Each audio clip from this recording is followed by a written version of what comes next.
Retrouvez Cuisinez-moi avec Délice. Délice, e-liquide naturel français pour cigarettes électroniques.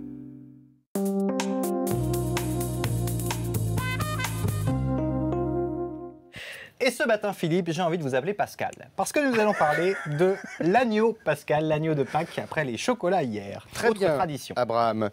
Alors, parce que moi je vais vous appeler Abraham, parce qu'en fait la tradition de l'agneau Pascal est effectivement qu'il faut remonter à la Bible et s'apercevoir que Dieu avait demandé à Abraham de sacrifier son fils Isaac.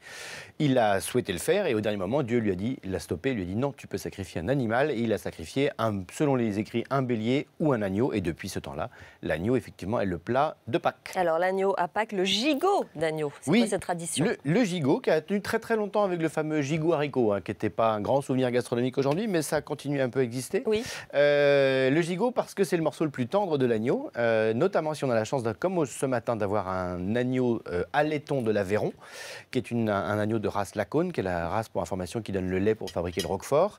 Donc l'agneau que nous avons sur le plateau, c'est celui du boucher Pascal Huette, qui est un boucher dans les Hauts-de-Seine, qui nous a généreusement préparé cette viande pour nous aujourd'hui. C'était pas l'agneau, ça. Pardon? C'était pas l'agneau, ça. Non, c'était pas l'agneau. Lui, il ne jure que par cet agneau parce que c'est un agneau qui est uniquement nourri au lait. Donc c'est pour ça qu'on l'appelle agneau allaiton de l'Aveyron.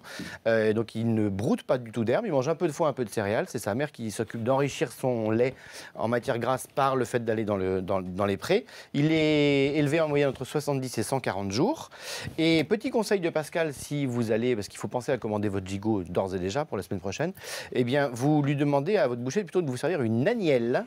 Donc la femelle. La femelle, parce que le goût est plus fin et la viande est plus tendre. Que c'est injuste.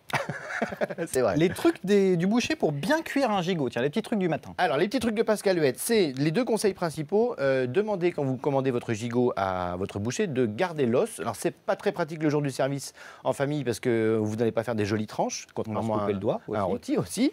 Mais en gardant l'os, vous allez avoir plus de goût au moment de la cuisson. Et puis, justement, à propos de cuisson, ça sert toujours rosé, légèrement à point pour certains. Et pour s'assurer que c'est bien bon à l'intérieur et bien rosé, vous mettez une lame de couteau, vous laissez 10 secondes, vous la retirez, vous la touchez. Si elle est tiède, c'est que votre gigot est cuit. Mais il n'y a pas que le gigot, il y a d'autres morceaux. Il y en a d'autres, et j'avoue que celui que vous avez devant vous est l'un de mes préférés. C'est ce qu'on appelle l'épigramme. C'est de la poitrine. Très belle découverte ce matin. Ouais, c'est de la poitrine désossée. C'est hyper simple à faire parce que c'est très fin. Ça se poêle 5 à 6 minutes, pas de chaque côté, 5 à 6 minutes en tout. Vous pouvez le faire aussi éventuellement au barbecue. Sur le plateau, vous avez aussi la même poitrine que ce que vous avez ce matin, mais non désossée. Dans ces cas-là, ça se prépare plutôt en cocotte avec du vin blanc, un peu d'eau, des pommes de terre, un bouquet garni, du beurre, des oignons, du thym.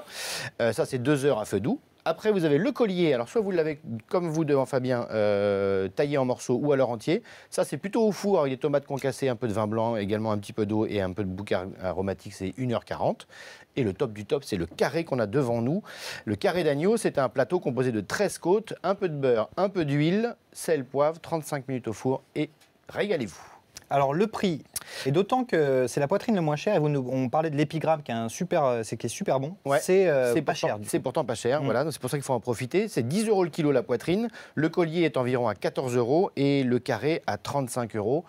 Chez Pascal Huette en tout cas, dont les coordonnées, je vous les ai mises sur le site de BFM TV. Toute cette chronique, ces recettes, ces prix à retrouver sur bfmtv.com, rubrique cuisine.